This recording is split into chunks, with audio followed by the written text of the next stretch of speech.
I think it was possibly the greatest revelation for me.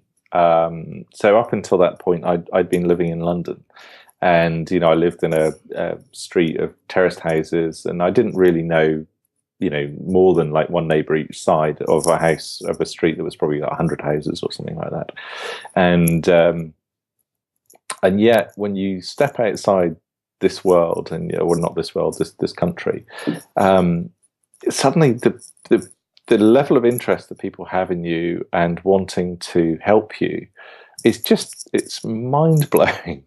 So I'll give you a couple of examples of that, if I may. Yeah, The of course. first one was that I started in the east coast of Canada in Nova Scotia, and originally had planned to sort of ride from Nova Scotia down to America, and I didn't, because I met some guy in a bar one night, and he said, "Oh, you should go to Banff and Jasper," which is on the west coast or towards the west coast of Canada. So I ended up riding across Canada to start with.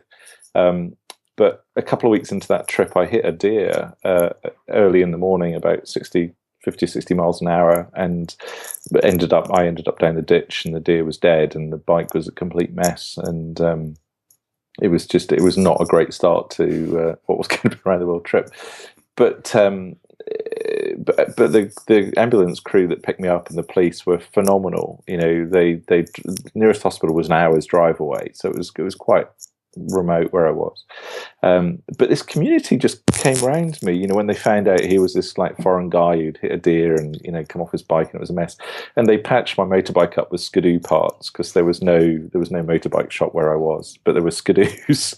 And they sort of stitched all my clothing back together, and they offered me a cottage to stay, and people took me out to ice hockey games when I was recuperating, and it was just the most. It was like having this family around you that they were just there, and it was an amazing and very humbling experience.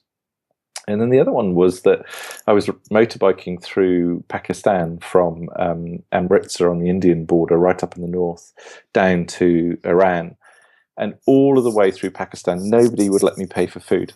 It was just amazing, and I just don't know where that kind of level of hospitality comes from.